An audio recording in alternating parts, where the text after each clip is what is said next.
جی واجهين میریم بلوچان و هاتونی گوهران مرچی منا سی چهار رندا همی حال احوال وند که امریکای همی ویدر همی گوات و هوا و هور و جنبر که وتی اطلاعات انفورمیشن چه برزا محوروان گندند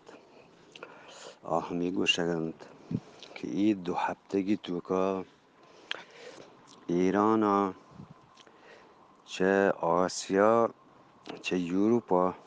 یا پهکین دنیا و گیشتر ای دوی هفتگی توکا جنبران هما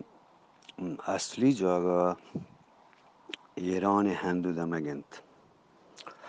ما چوتی براسان بلوچان واجهان کماشان هاتونی گوهران همه دستبندی کنن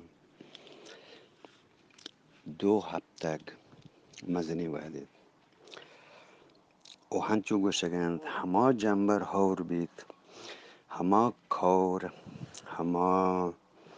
بلا که تنیدی بلوچستان و بلوچ بوتی چمان ندیستک وحدان بیتک 100 200 سالا 300 سالا پیش ها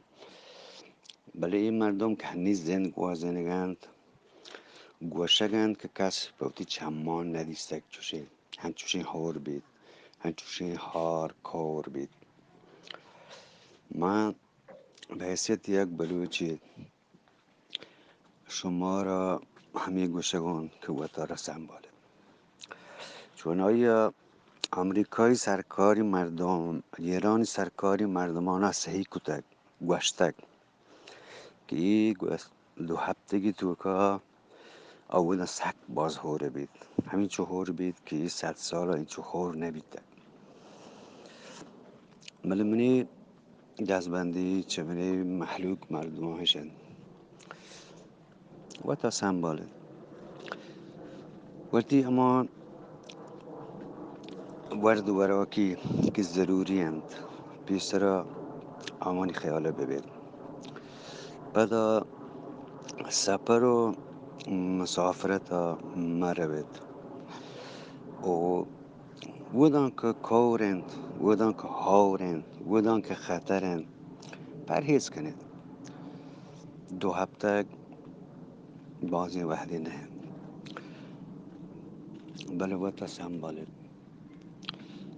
شما ارزشت باز کسی